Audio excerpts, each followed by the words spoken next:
Good morning, everybody. Feel blush. I believe Good it is morning. 9 o'clock by my watch. My name is Mavis Bates, and this is the August 10th meeting, August 11th meeting, thank you, of the Energy and Environmental Committee for Kane County. And this is called to order. Please call the roll. Allen, Caius, Guys present. Roth, Roth here. Strathman, Strathman here. Young, Young here. Tarver. Mr. Tarver, Miss, oh. do you see him online? He is excused. I'll do that next. Okay, and Bates, Bates here. you have a quorum in the room? Thank you. Mr. Tarver has requested for purposes of employment that he be excused is Mr. Tarver on Zoom today? Okay, we will assume that Mr. Tarver will be back with us in a moment. So is that all right with, do I have consensus of the committee that that's No all right? objection. Okay, great. We have one public comment, and I believe it is on topic, on the agenda, an agenda item. And because we're going to have a long meeting, I'd like to call, give Mr. Robert Judge, ask Mr. Judge to come to the podium for his comments, please. Thank you for being here, Mr. Judge.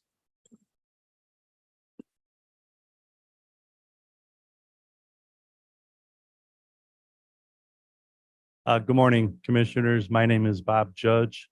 I'm a resident of the Prairie Ridge subdivision in Geneva, which is directly across the street from Bishop Road, from the new solar panel farm that's at the Judicial Center. My comments are directly solely by me, none of my neighbors. But I just want to make a few comments in regards to the appearance of the landscaping along Brisher Road, which would be on the south side of the solar panel farm. Over 36 trees were purchased by the county to provide screening from the people that live across the street at a cost of roughly $60,000 to screen the view of myself, who happens to live across the street directly, and the other residents. While I appreciate the funds that were given towards the screening, I have some concerns about the maintenance of these trees in the land next to the trees. Currently, the weeds are out of control along Brisher Road. The weeds are so tall, they're blocking most of these trees. And in fact, some of the trees have weeds growing through the trees, which will probably overtake the trees in a matter of a couple months. If you drive along Route 38 or Peck Road of the Judicial Center, you'll see beautifully immaculated landscape grounds.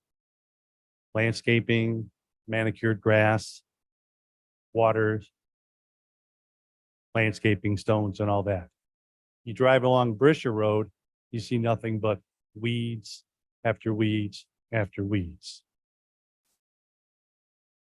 I challenge any of you commissioners, or I would also ask that you drive along Brisher Road and see if you can pick out these 36 or more trees amongst the weeds. And if you can find all 36, do you think this is money well spent? And would the residents of Kane County think this is money well spent for how the land is manicured or maintained along Brisher Road as opposed to both Peck and Route 38? I think our residents of the county expect more of this property. And then finally, when you do drive along Brisher Road, I want you to ask yourself one question. Do you think this is money well spent? Or do you think it needs to be maintained better so these trees have a chance to survive? Thank you very much. Thank you very much for Right. being here. Do I need to fill out this paper? Nope. Thank you for your comments. Very helpful. Okay, moving on. May I have a motion to approve the Madam minutes? Chair?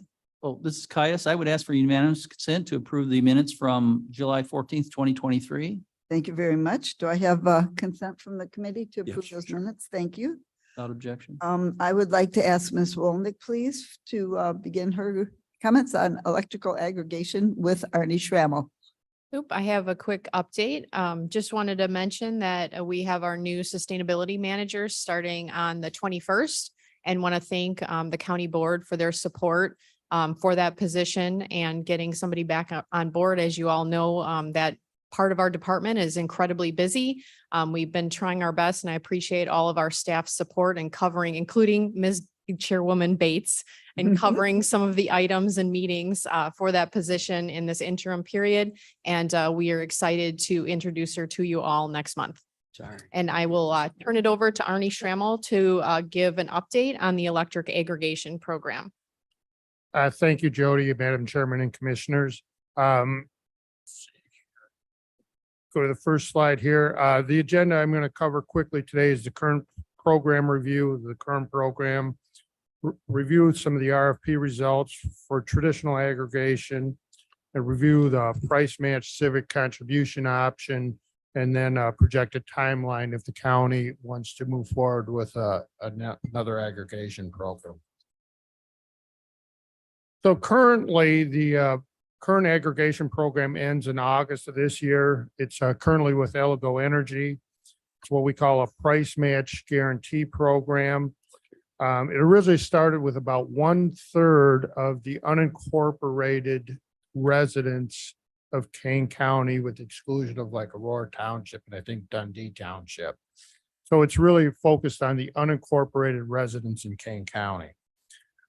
This program gave the county roughly $383,000 a year. It was a price match program where the residents paid the same exact rate as they were getting for ComEd. They could leave the program at any time without any cancellation fees. They were also getting 100% green power if they participated in the aggregation program.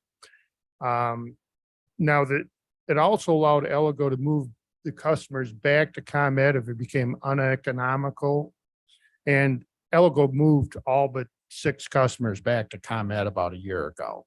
So the county still got the civic contribution, but there was, like I said, there was only 6 residents left in the program here in August of this year. It also made the Kane County an EPA Green Partner community. So that's the program that's expiring here in August. So, you know, traditionally, these aggregation programs are set up to save the residents money. And Kane County, when they ran the original aggregation program several times, they got lower rates than ComEd. That has not been in the market the last 4 years. So when the first deregulated suppliers could beat ComEd's rates, in the last 4 years, the way ComEd and the state of Illinois is buying power, it's become very, very difficult for the suppliers to beat the ComEd rates. So we looked at rates a couple different ways. We looked at Kane County unincorporated residents, standalone price. If you see on top there, what we're always comparing ourselves to is the ComEd tariff rate. Which For is the next- Constellation, right? Well, right now, if you're with ComEd service, Oh, it's 6,973. Yeah. Right on top. So that's the blended. There's a summer rate with ComEd and a winter rate. They're very close. But to make it easy, we're saying the rate to compare is 6,973. And when you look at all the numbers on this slide, there's nobody who can beat ComEd's rates. So obviously, you know, it makes sense. You wouldn't do an aggregation program and have residents paying higher than what they would be with ComEd. So then we looked at also doing a program similar to the program that's expiring here this month, which is a civic grant program. And Elego Energy, the current provider is doing this, is not doing that program anymore. They lost a lot of money on that program, so they're not interested in doing that program going forward. MC Squared said they can do the program for the county for the unincorporated residents. Again, they're thinking about 1/3 of the residents in the unincorporated area would be participating in this program, and they provide the county a civic grant of 67 or 6,667 monthly, or 80,000 a year, or 160,000 if you did a 2-year deal. But there are some key differences in this program. MC Squared is not offering to buy RECs or 100% green power for the residents like the current program. There's two reasons or the main reason for that is the price of the renewable energy certificates or RECs has gone up about 400% in the last 2 years. The reason the price has gone up so much is, first of all, there was a lull in building solar and wind for a couple of years. That's gearing back up right now. With the Inflation Reduction Act in Illinois, the siege is really helping also. But two, there's been a lot of corporations, the big corporations, Facebook, Google, even companies like ExxonMobil that have been buying a ton of these RECs to meet their own environmental goals. So, the supply demand thing just flipped the last couple of years. The demand for these things has gone way up. The supply really hasn't changed a lot, although we expect a lot more supply to be coming on board over the next 3 to 5 years. And in addition to that, the state of Illinois now with CEJA is buying a ton of these green RECs. So most of the solar and wind in Illinois that's being built, the Illinois Power Authority is buying the green attributes from those fields to satisfy Illinois' CEJA law, which is to get, 50% green energy by 2030. And then, the ultimate goal, 100%. I forgot if it's 2045 or 2050. So all that money that the state is using, it's all coming from everybody who pays an electric bill. If you look on your electric bill, you'll see there's a charge on there for environmental fees. But that's why the price has gone up considerably on those green RECs. In addition to that, the EPA has changed how they classify green partner communities. So in the past, I'll pick on the last program, you had to buy green RECs for the participants in the aggregation program. So for the county, was it like 1/3 of the unincorporated residents? If you bought green RECs for that group, you could be a EPA green partner community. The EPA is basically said going forward, and this is with all communities, you need to buy enough green RECs if you want to be a partner community for everybody. Now it puts the county in a tough spot because when they say everybody, they mean the residents of all the incorporated areas too, Aurora, Geneva, St. Charles, Elgin, Batavia. So you can see the RECs used to be here, you'd have to buy like literally for the county 100 times more REC, not 100% more, but like a factor of 100 because of the number of RECs. So it puts the county in a tough spot to be an EPA partner with the EPA's current rules. So we've talked to them a few times about that. They're not going to change that at least this year.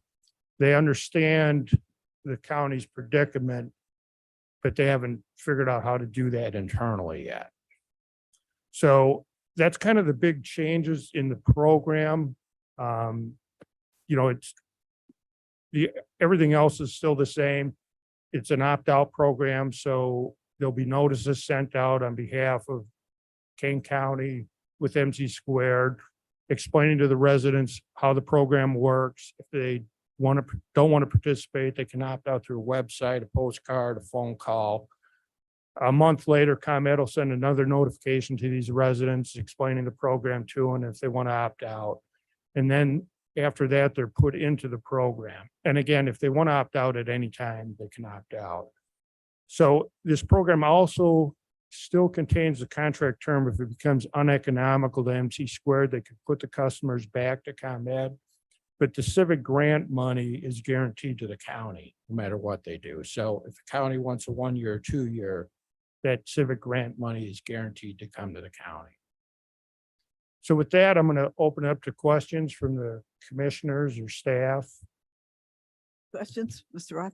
Roth here. Is it only residents in the county, not businesses? It's residents and small businesses if they're under 15,000 kilowatt hours a year. So it really has to be a small business, like, a strip mall type Oh. business. I have a nonprofit museum out in Sugar Grove at the airport there. Okay, So I think we're definitely under that. yeah, it's, the average home in King County uses 9 to 10,000 kilowatt hours. So, Right. but it's specified in the law, small businesses defined as Okay. 15,000 kilowatt hours. Okay. Now, Thank you. let me add something too. For this green attributes, what we're really trying to do is allow community solar to be part of future electric aggregations. Right now, community solar isn't allowed to be aggregated. And just to back up a little bit, what community solar is, there's pretty active community solar being built here in Illinois and a lot more fields being built. And I love community solar because it guarantees the residents 10%, whatever the ComEd price is, you pay 10% less than the ComEd price. But right now, residents have to sign up individually for that program. We need the law changed down in Springfield, and there is going to be some traction in the next legislative selection to change that law to allow governmental entities that have aggregation programs to include community solar in those programs. And what I really like about those programs, again, is there's a guaranteed 10% savings with community solar. And you get all the green attributes with it. Pardon me, and you get the green, yeah, it's all green, right? Right. Community solar is. Mhm. More questions? Mr. Caius? What? Maybe I'm the only one, but there's just what does that boil down to us as far as our aggregation? I think I'll ask. Simple points? I'll ask that question too. What would the MC2 rate, MC squared rate be? There's no green to this program. We do get the contribution to the community, to King County. Is that it? Is that the what? Yeah, I mean, that's exactly right, Mavis. And what is the rate going? The rate The will rate be will the be- same as It's ComEd? ComEd's rate. ComEd's rate, their regular rate here is right now 6973. Not to overcomplicate that, that rate can change from 6473 to 7473. They can adjust that rate like a half a penny every month, depending how they're buying power goes up or down. So if that rate goes down, MC squared matches that rate. If the rate goes up, MC squared will match that rate. So, but whatever the ComEd rate is, that 6973 is like the bogey line. It can adjust a half cent lower or a half cent higher in any given month. And MC squared will match whatever that is. Where is 6973 on this table? It's at the top of that Yeah, slide. on top of, Fixed. Oh, right, very top. Okay. and that's the blended, ComEd has a separate summer rate and a winter rate. But the rates, I guess what I'm trying to say is they move around a little bit, but that's the bogey number. Any If other that makes questions? sense to you. So, Ms. Walnick, Yeah, staff is recommending the 2-year agreement with MC squared. The chairwoman has authorization to sign that agreement, so it doesn't go through the board as a resolution. So we just are looking for consensus from the committee to move forward with the 2-year MC squared agreement. The agreement itself has already been through the state's attorney's office. They have a few comments and questions that we're working through with them. And once that's complete, the chairwoman would be authorized to sign the agreement. thank you. Blair, could you find that slide that talked about I think we have to go back up or down, about the community contribution? Arnie, can you- Oh, you've got the Bauer? Arnie's got it. I'm sure. Okay, thank you. So with MC squared over a 24-month period, the civic grant program would be $160,000. And basically that's the what? That's unrestricted funds. The Uh-huh. county can choose to do whatever the It county supports our staff salary in the general fund. And so that certainly helps with the general fund revenue. And we also use that funding, obviously, to work with residents to reduce their energy bills. So that's the Mhm. whole idea behind this program, is to get our residents savings in their electrical bills. Okay.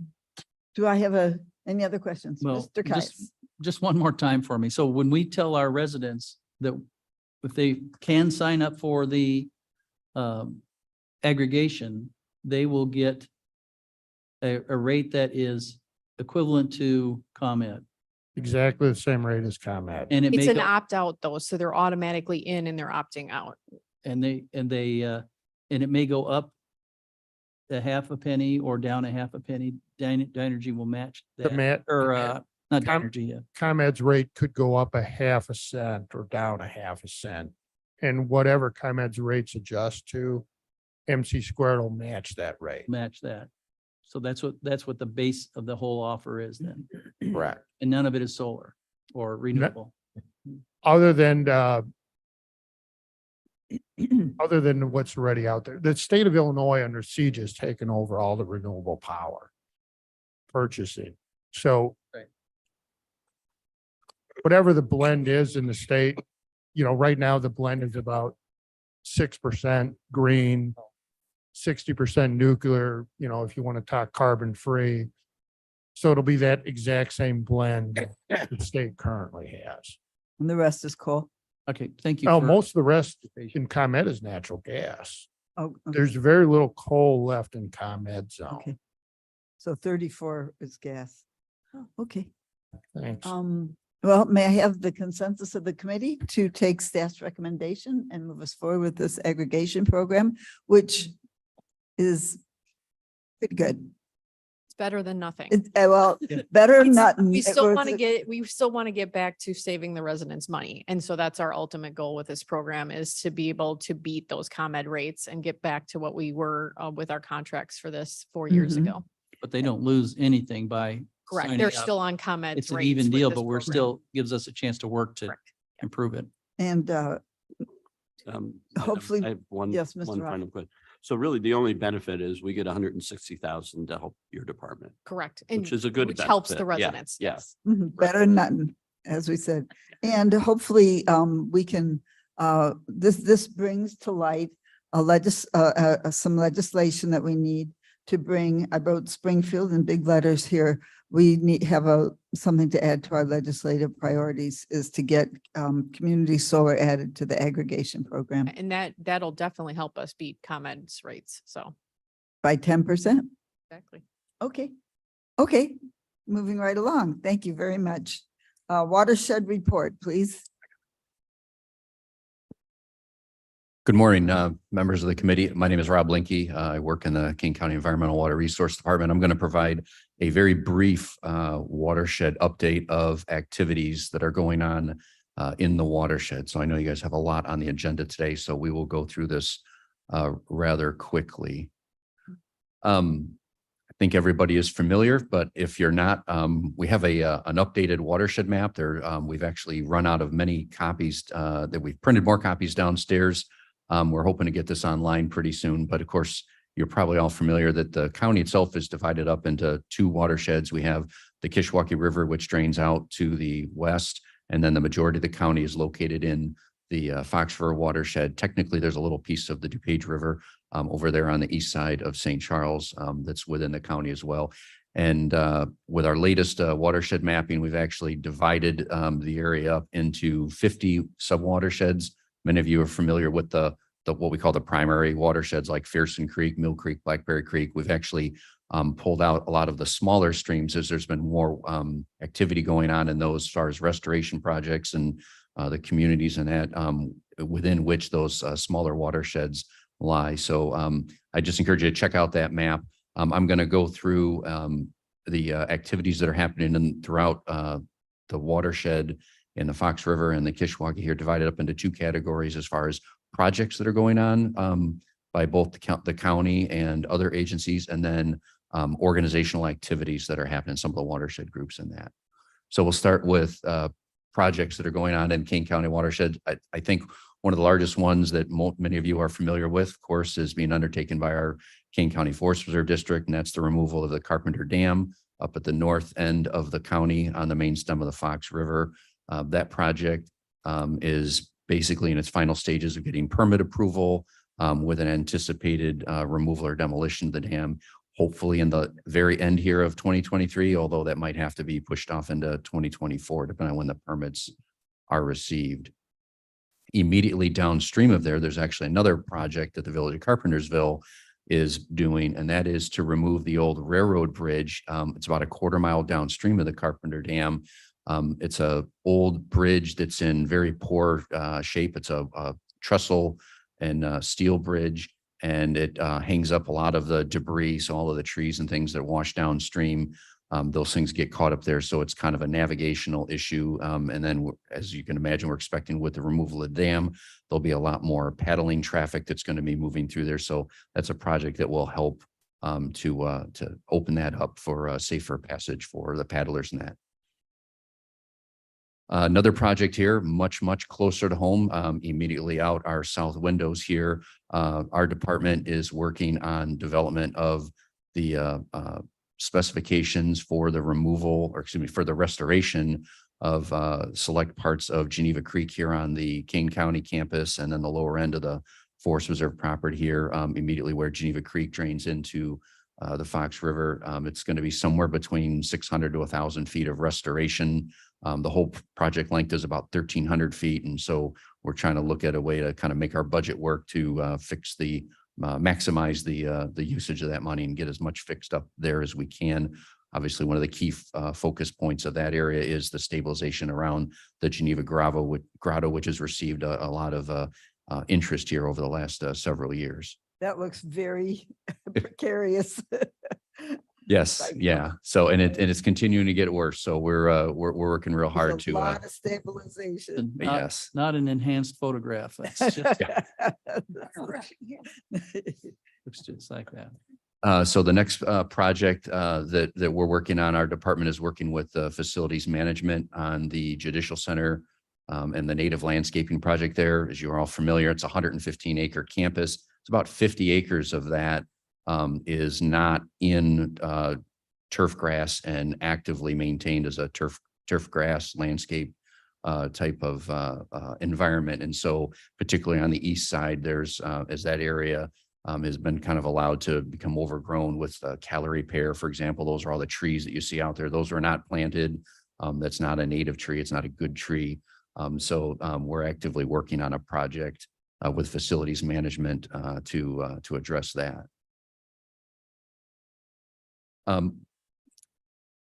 The next project is moving kind of more into watershed planning activities. So CMAP is actually in the final stages of completing the Indian Creek watershed based plan. And so that's down in on the east side of Aurora. And that includes both Indian Creek within Kane County and DuPage County. That plan is going to be put up very soon for public review. There's a lot of good information. And if you have any interest in that area of the county, it's a very detailed plan, really looking at what can be done in that watershed to alleviate the water quality concerns, stream bank erosion, the natural degradation that's occurred in that very highly urbanized sub-watershed that drains into the Fox River down through Aurora. We do Kiwanis cleanup day there every year. Oh, on okay. Indian Trail. Where at? And we go right up Indian Creek from the river. At Okay, least some years we do that. interesting. Yeah. So, and I know that, the city of Aurora is trying to really kind of promote more actions down in there, because there are many sections of that creek. I know when we walked it that they're kind of forgotten, and It's kind there's of urban in a sort of a rural way. yes, yeah. You actually get down in the creek and you're actually completely separated from the hustle and bustle of the city. Different world. Yeah. One of the other very active sub-watershed organizations that we participate in is the Tyler Creek Watershed Coalition. They meet every month. They actually do water quality monitoring every month on a volunteer basis. They're collecting 6 water quality samples throughout the watershed, having those tested. And so we provide technical support to them. We're trying to work with them and CMAP to get some funding to update their plan. The watershed plan there was last put together in 2008. And things kind of quieted down as far as the development at that time, but now things are kind of picking back up. And so they're looking to kind of do a reassessment of the projects that have been done in the watershed, and then what additional things need to be looked at with the increase in development pressures out there on the west side of the watershed there.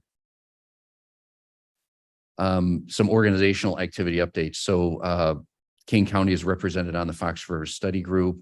The largest project I think that we have ongoing right now is our coordination with the U.S. Army Corps of Engineers. They're working on the Fox River Habitat Connectivity Study. That's a large, wide-ranging assessment of the main stem of the Fox River, looking at the dams on the river and their impacts on the ecosystem and connectivity as far as fish passage and things like that goes.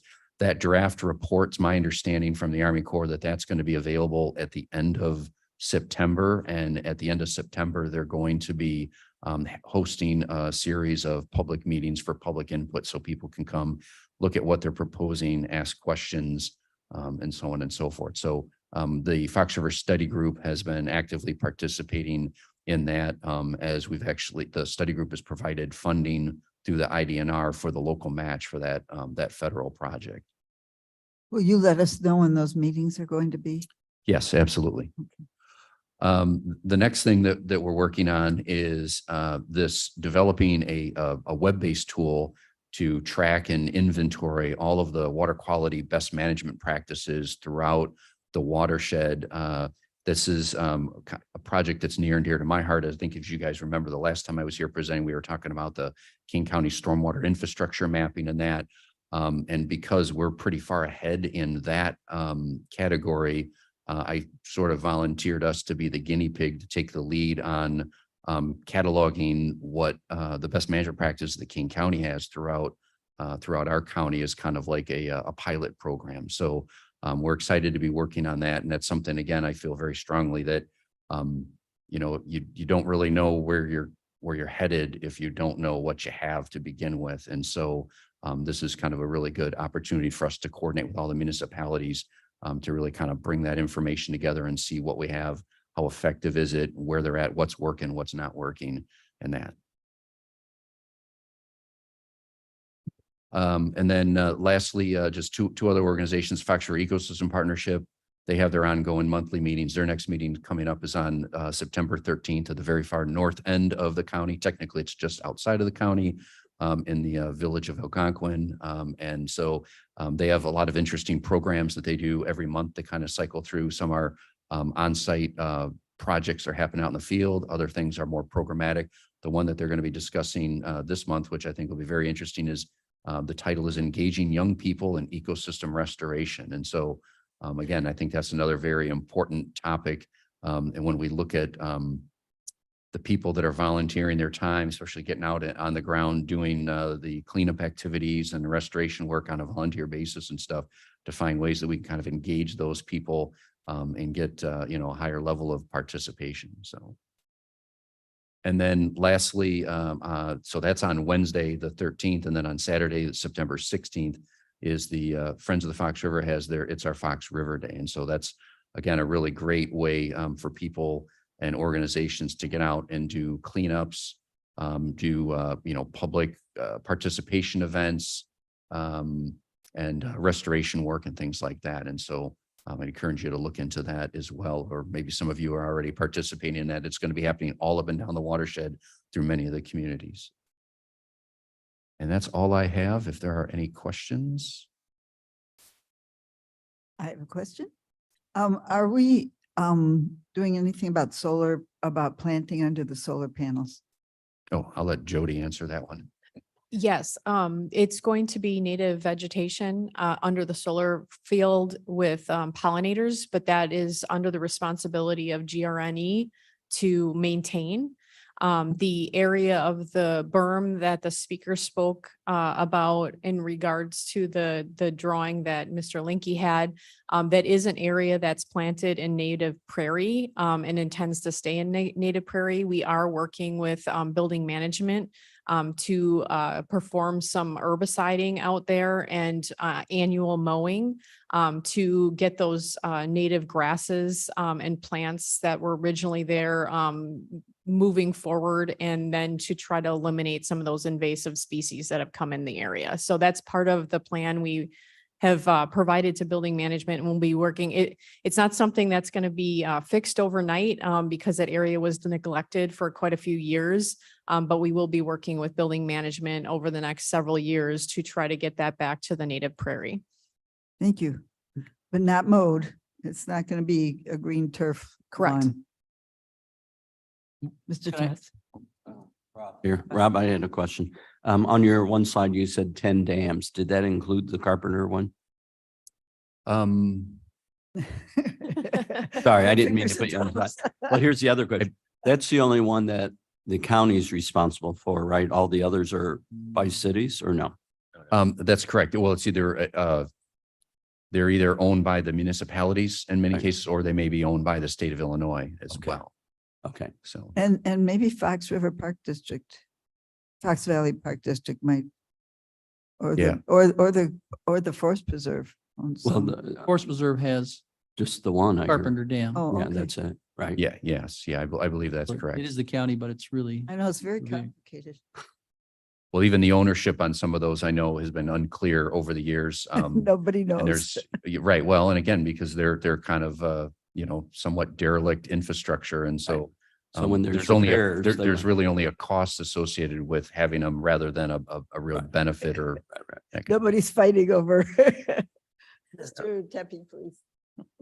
Thank you. Tepe here, Rob and Jody, or either or. Oh, Okay. but Mike, please, can't hear a word you're saying. Is this right? Yes? Oh. What's the status of the aquifers on the western side of the county in particular? Because I know there's more development that's starting to happen over there, and I think there's concern about, the status of the aquifers and, how well they're being either depleted or not. You need, do we need a presentation on that? Well, we have been updating the committee. We have the 4 ARPA projects in regards to studying the capacity, and we have been updating this committee pretty much every few months on the progress. We have had our 3 initial meetings with the stakeholders group, which consists of many of the water operators and elected officials in Kane County municipalities. Right now, the Illinois State Water Survey is doing the water quality sampling that will go into the modeling efforts, and they're working on the first 5 wells that will be telemetry will be added so we can get instantaneous well readings that will also feed into that model. There's quite a bit of data gathering. What we're finding is that in the last presentation, in comparing CMAP's water use projections to the actual water use that's occurring in many of our municipalities, the numbers are not accurate.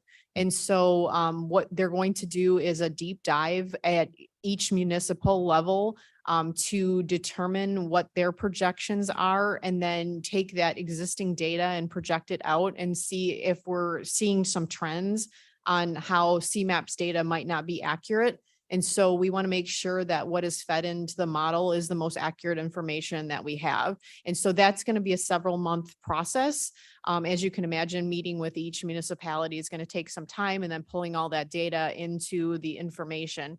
So our next meeting with the stakeholders group will be in November. So So the question is, we don't know yet. I mean, the answer to your question is, we don't know yet.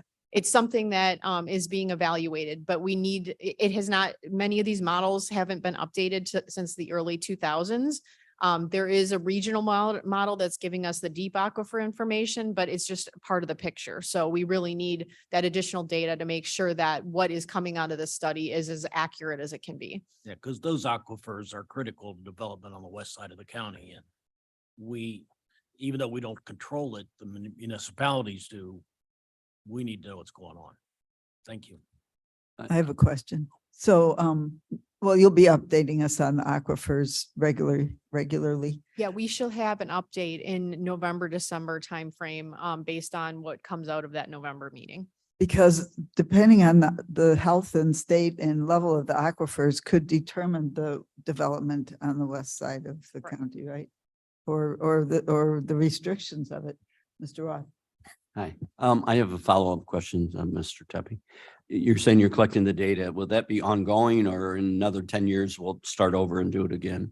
It does need to be updated because like we're seeing, I agree. this was data that was originally produced in the early 2000s and Okay. projected out. And now that we're in 2023, we're looking at that data and it's really not matching what we're seeing out in the field. The water use in many of the communities is significantly less than what was projected. No. And so if you're feeding water use data into this model that's saying we're using way more water than, or way less water in some cases might be, that you're not going to get accurate results. And so knowing that plus the monitoring that's been going on both on a water quality level and a water level basis in many of these municipalities, we have some of the data, but we know there's more data out there. That the more information we can feed into the model, the more accurate the model is going to be for a snapshot in time. Okay, and that's my question. And so it's a snapshot. So in 10 years, we'll come back and do it again? Correct. Versus ongoing every year? Mr. Caius, you get to ask 2 questions because I keep No, that not was a- calling That's on good you. follow-up. That's fine. Fine is good. Just because mine's kind of follow-up too. You had said that we're working with building management in order to clean up or to manage that strip on the north side of Richer Road. Where are we? Do you have an idea? Give us a closer idea of where we are at on that, the progress of that with building management? Yeah, so we've given them the plan and we're prioritizing the areas, that being one of the areas that has high priority. And so they will be doing the fall mowing. And then come spring, they'll probably be doing the herbiciding that we're suggesting to try to start knocking down some of those invasive species in that area. Because it's a natural planting that we're putting in there, we shouldn't expect to see anything until the fall mowing. Then is that what you're saying? Yeah, we didn't actually put any planting in there. Oh, as The an- planting that's there is the original planting of that whole area south of the adult correction facility. So the only area that's new planting is the area that's been disturbed by the solar field. So in the $60,000 worth of trees we planted, there was very little disturbance. So the vegetation in that area is actually the vegetation that was planted back in 2008 when the adult justice facility was built.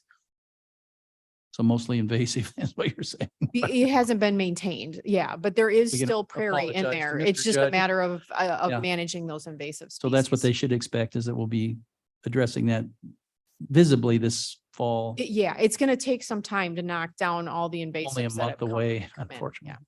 Yeah. Thank you, Okay, thank you. Madam Chair. Mhm. Thank you very much. Hi, good morning. I'd like to go back to the water. So we've got, very quickly, we've got some developments that are proposed up in the Sugar Grove, Elburn area. And I was reading an article yesterday. So they're also concerned about water use. And I can understand and appreciate where the hard work that is happening with this because it's necessary and needed. But my concern is that we're looking at future development that is imminent, perhaps within the next 5 years. When we're talking about 2,800, I think, new homes and as well as a huge industrial development who's going to be using water, there's concern that was expressed, which I was delighted about use of the water there. So I think that why the study is you're being very accurate with future projections and all of that is wonderful, but there is a concern right now by those 2 municipalities and by the population there that they're afraid that the water is going to dry up within, you buy a $400,000 home and there's concern you may not have water in the near future to last the length of the home. So how can we advise or counsel, or can we, these municipalities as they're moving forward on annexing property and developing it? That's a complicated question, obviously. And I know a number of our municipalities have worked directly with Illinois State Water Survey to model that type of information individually outside of the county's study. And so they are having, the municipalities have the same concerns that we have, and they're being diligent and on their behalf with investigating those resources that they have ahead of time. So there's a lot of, kind of balls in the air here. And we certainly don't want to be out in the public saying, there is a water crisis where there might be other resources. And so specifically in the Sugar Grove and the Elburn area, there's shallow resources in that area that are very quickly recharged, that are potentially options for those communities, but we won't know that until the study is complete, and the study is a 3-year study. And so I don't want us to get out over our skis with any of this, because there are other options for some of these communities, and that's the intent of the study, is to give that information. But I don't want to neglect and not say that many of our municipalities have contacted Illinois State Water Survey and have other contracts with them to investigate their situation. They're not looking at it on a county level. They're looking at what would happen if I drill another well, where should that well be drilled to? And so they are doing those investigations and being very diligent before they're moving forward with some of these developments. Okay, that's good to hear. Now, the shallow aquifer, is that site specific? Unlike the deep aquifers, which are regionally specific.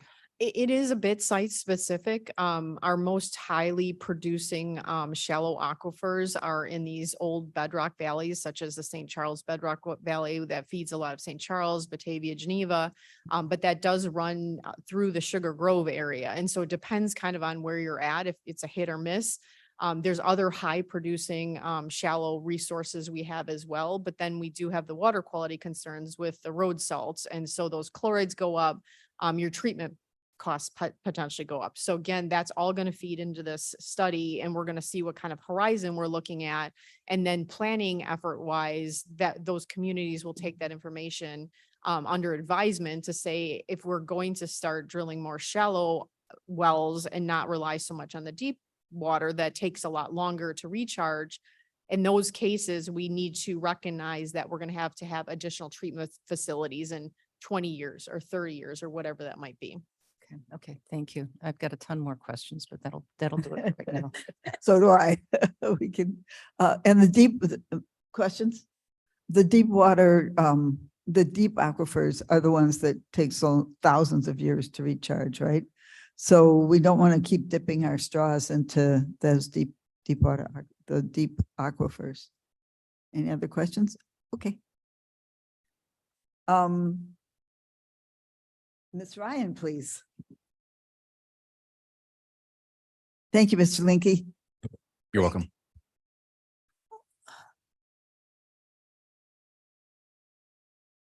Great. I just have a handful of slides today, so try and get through them fast. So the extravaganza occurred on July 22nd. It was a really great day. We had 8 stations set up for different materials. We ended up with 30 volunteers, which is a record for me. 742 cars came through, and we collected 25 tons of stuff. Similar to previous years, the vast majority of that weight came from the electronics. It wasn't even half this time. We also collect a great deal of weight in liquid paint and the paint cans, of course. Quite a lot of textile and the books. The books are real heavy too, and just batteries and other sundry materials making up the remainder. Got some good pictures. It was a beautiful day. Rain and storms rolled in, but not until 5:30. It was perfect. So lessons learned for me, I think 25 to 30 volunteers is actually what it really takes to get this event done well. Some of the volunteers are retired folks, and on the flip side, some are high school students. And, it's hard, if not impossible, for some of those folks to really go solid for 4 hours. So you really need a little bit of redundancy so people don't get exhausted, especially when it's hot out. Station 1 is always a difficult place to be. I haven't quite figured out a solution for that, but all the other stations are saying you're the bottleneck. It's no fun. So maybe some rearranging next year. We did batteries and light bulbs way better this year. With the batteries, it was a matter of getting better and different containers. And for both, it was just having all the containers labeled and set up better in advance. And then, yeah, people show up early no matter what. I tell them please not to, but that's a picture of our line at about 7:45 in the morning. So But that shows how popular. it is. I think everyone is still scarred from that one time where there were like 1,000 something cars came through and we were backed up for hours. That wasn't me. We do have one more event at the Circuit Clerks Building in St. Charles. It'll be on September 30th from 8 till noon.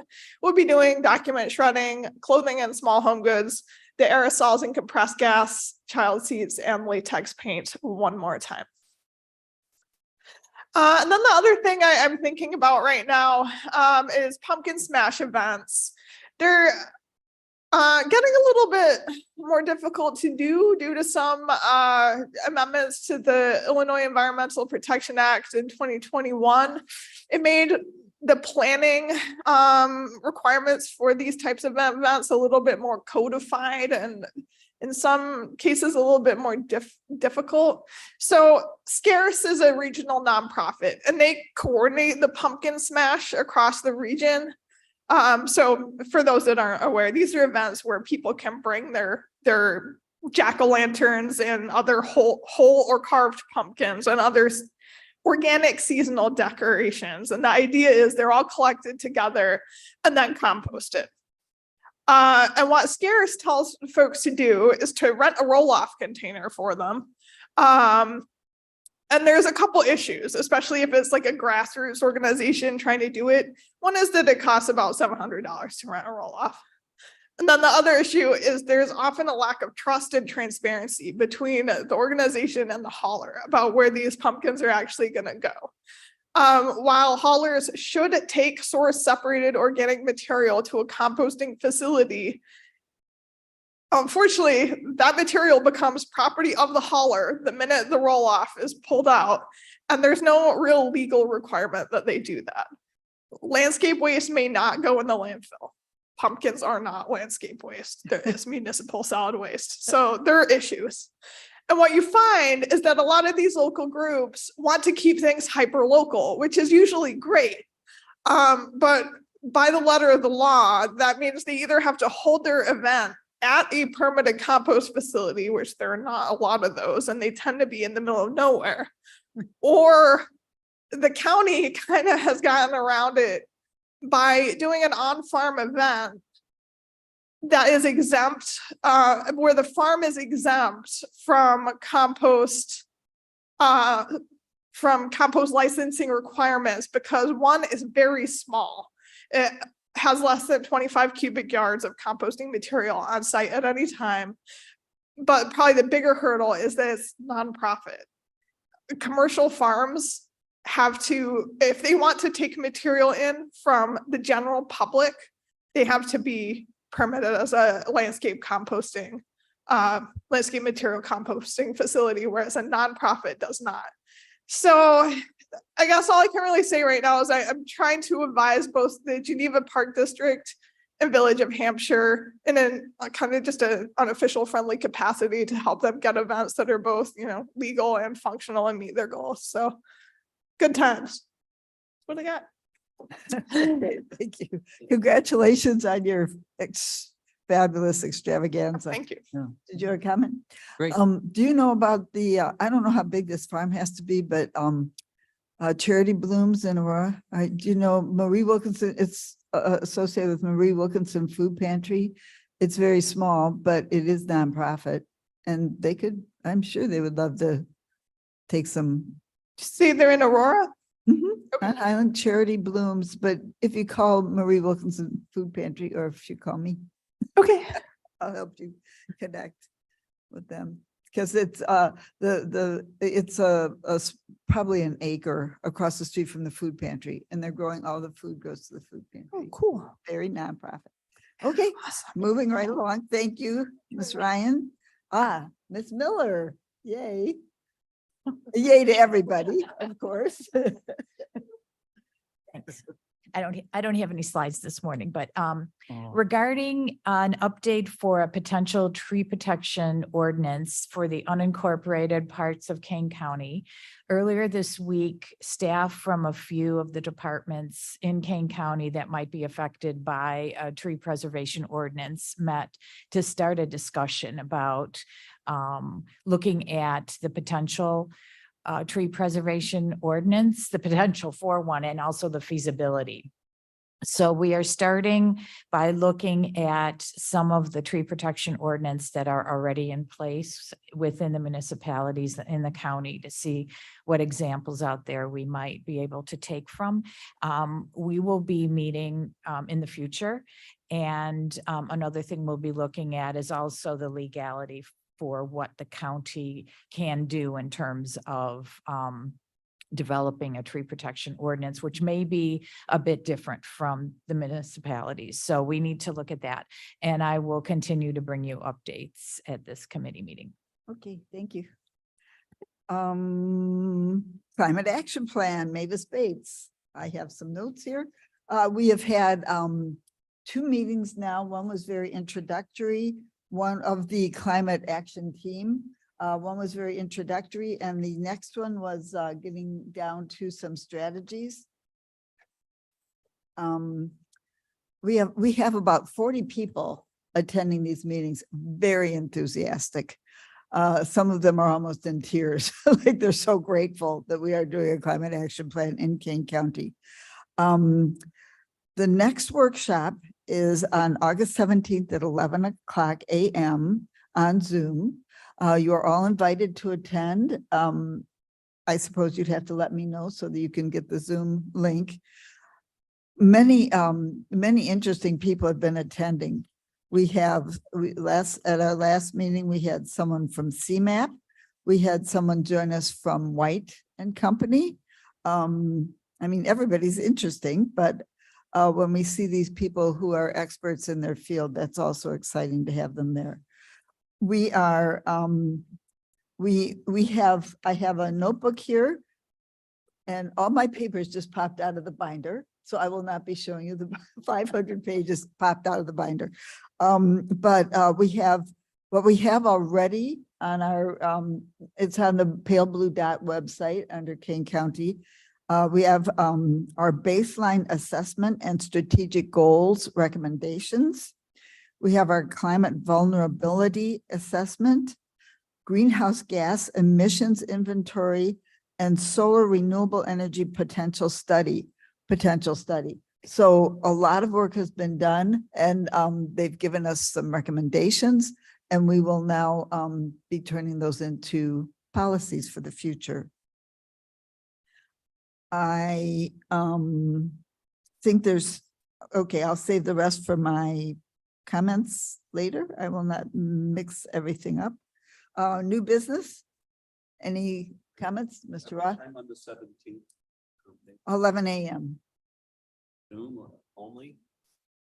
only. Okay.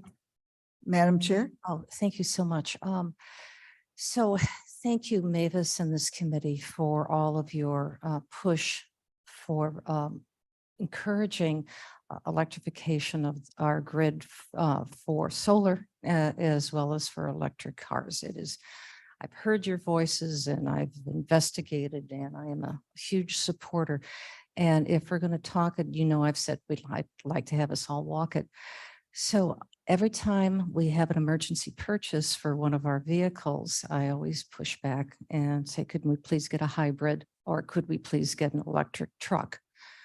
And they're trying, building management is doing the best job they can to do this. And obviously availability of the cars are somewhat of a challenge, and taking a look at expenses, but beyond all of that, because that we can handle. The real issue is, and I'd like to see if this is something that your committee could work with, is to make sure we have additional charging stations available at our facilities, so that if and when, because it'll be a when, they purchase these trucks that are electric, and which are vans, which are perfect for riding around Kane County, they have a home port to plug it in. And it came to my attention yesterday that there's simply not enough. to satisfy an increasing demand.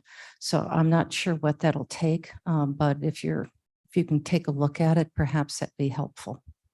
I think Ms. Wolnick has a comment. Yes, and I was unfortunately driving during admin committee and I mentioned to Chairman Caius that I was going to try to jump in, but then figured I would try to dual the phone at the same time I'm driving. So that was probably not a good idea.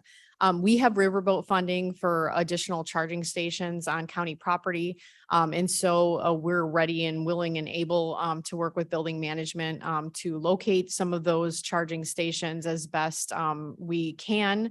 Obviously with keeping in mind with the master plan to make sure we're not putting stations where there's future expansions may be proposed or different facilities proposed. So we want that plan to get a little bit further along. So we're definitely sure on where we want to go with that. We also are part of the group that applied for the federal funding Yeah. for electric vehicle charging stations. Our application to the Metropolitan Mayor's Caucus was approved. And that would also fund 3 electric vehicle charging stations across on county property. So we have a lot of irons in the fire. We just need to pull the trigger, and I think we're all very positive about the Metropolitan Mayor's Caucus application for that federal funding. They had a lot of great partners in that, and we're hoping to kind of ride their coattails to get that funding for the county. So thank you. And I have some more comments about that, actually. Mr. Young, did you have your hand up? about No, new but I business? actually do have new business, but thank you. I was going to raise my hand. You must Well, be, I'm reading your mind. yes, Be fast. I know. Um, I was at a meeting where Daniel Gasti spoke. He is our state representative, and he brought up the fact that there is a bill, and I looked it up and I made some notes, and I must have got the wrong copy, but I think it's SB 0076 that passed both the House and the Senate, and it's waiting for the governor's signature. And what it essentially does is that it allows nuclear power plants to be built in Illinois. And yeah, but it has to be, I read the bill last night and I made notes, and unfortunately I got the wrong copy, but it has to be of the newest technology. And I brought All this up. modular. Right. And I brought this up a couple of months ago. There's a company in Washington or Oregon called NewScale that is making these very modular Mhm. nuclear power stations. So I'd like, if this gets signed by the Governor Pritzker, I'd like to have more of that discussion. But until it gets signed, we really have to Yeah, wait. that'll happen. I don't know about I have no idea how much land you need or what, but it's coming. It's passed Hopefully. the House, it passed the Senate. I don't think Governor Pritzker has any plans to veto that Okay. bill, so it'll be coming. I had a conversation about this just the other day, and apparently some of these plants are so small and again, newest technology, that they actually can fit into an old building. And they can run through there. So it can be existing infrastructure that we have where they're housed. And they're also looking, which I think is just blows me away, that they can additionally power, they'll get smaller and smaller and smaller. They'll be able to power trucks and our locomotives. Any other comments? One more thing. It's called NewScale, NUSCALE, if you guys want to look them up. NUSCALE. Right. Just found it. Madam Anita. Miss Lewis. Anita Works, whoever, whatever. I'm trying to be formal here. I think we're in the new business. I just have one other comment. First of all, thank you for bringing up the aquifers and how the neighbors on Route 47 and 88 are very upset. I forwarded one to Jody that a young man came up to me at the King County Fair, the Democrats booth, and was very upset about this, and which I was very happy that he did. I love it when younger people get involved and care. The other one that we got to kind of keep watch on, that I'm getting lots of comments, it's down on Orchard Road. I think it's actually Mavis's problem, Oh, but it might be Bill Leonard's. it's this big one where they want to put in the mining and the gravel pit. And there's a group on Facebook, they call themselves Kane County Citizens Against Mining. And they've got over 600 members. And they're actually, they've got people and they're actually looking at more of the air quality issues involved. And they've reached out to like Stewart Sports Complex and everything anywhere in the area. And so I get a lot of phone calls from them and a lot of communication with them. And so, you know, I actually joined their group to keep track of what they're doing, and I sympathize with them, absolutely. But you know, I just tell them, yeah, I'm backing them, but I just wanted to bring it up, the fact that they're very, very active and interesting. It'll be interesting to see the results that come out of their studies too. So thank you. Thank you for all those bummers, but thank you anyway. Yeah, the mining. It might be Bill Leonard's, actually. I don't know. It's on Sugar Leonard. Grove Township. Further west. Any other comments? Okay, we have come to chair's comments. And I do have some comments I wanted to say.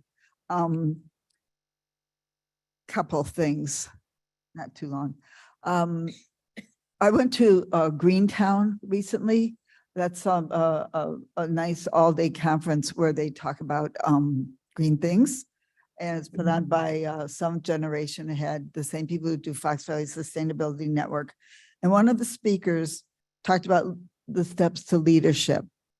And I think this is how we are working here in Kane County and how our climate action plan is going to work out.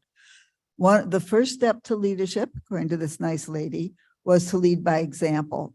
And I think Kane County is already leading by example with our 8 acres of solar panels. We're showing how to reduce our greenhouse gas emissions through our own work. Another one is leading by incentive. And that might be part of the climate action plan. It's definitely part of the Climate and Equitable Jobs Act and the Inflation Reduction Act, as well as I attended a conference yesterday called the Beneficial Electrification. It was given by ComEd down in Chicago. And the incentives that are being introduced by ComEd are amazing. We talked about heat pumps. We talked about induction stoves,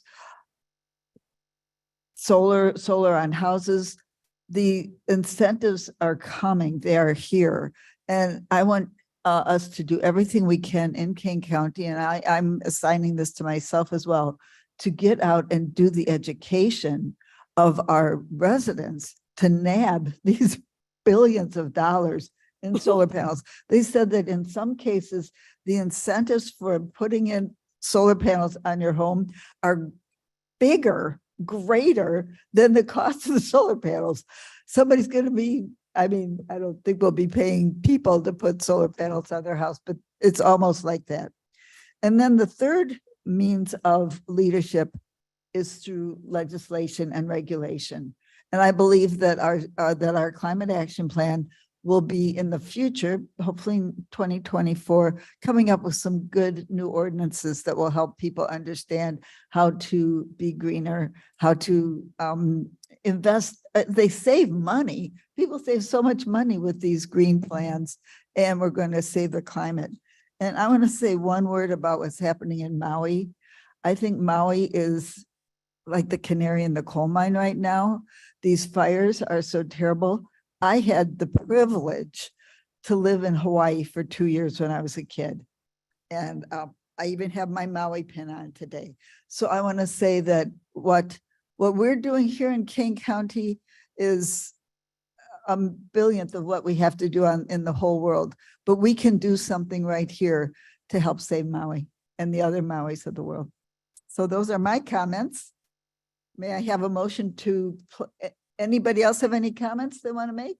I can be, yes, sir. I can just put a reminder and plug on the incentive category. Kane County was the first county in Illinois to adopt a CPACE program. We call it our KEEP program, Kane Energy Efficiency Program, and that's for commercial property owners to finance energy saving projects or even new construction and finance it through the CPACE portion, which the county cooperates on because the note is recorded and paid back through the property tax collection process that the county does. So it's a unique program. We're still, working hard to try to get the education out there. But in that incentive category, that's another area where Kane County is leading. Thank you, That was Mark Van Kirkhoff. Mr. Van Kirkhoff. Thank you for that nice Madam comment. Chair, I would request that we put I would ask for unanimous consent. We put the reports on file. Do we have unanimous consent? Yes, thank you. No executive session needed that I know of. No public comments off agenda. May I have a motion to adjourn? So moved. Jasmine? Who said that? I will. Okay. Try it. Somebody, geez. Somebody goes, okay, thank you for a great meeting. Thank you to our fabulous. All in staff. favor? Yes. All in favor, say yes. Okay. And I would like to commend this committee for being very punctual and also very informative at the same time.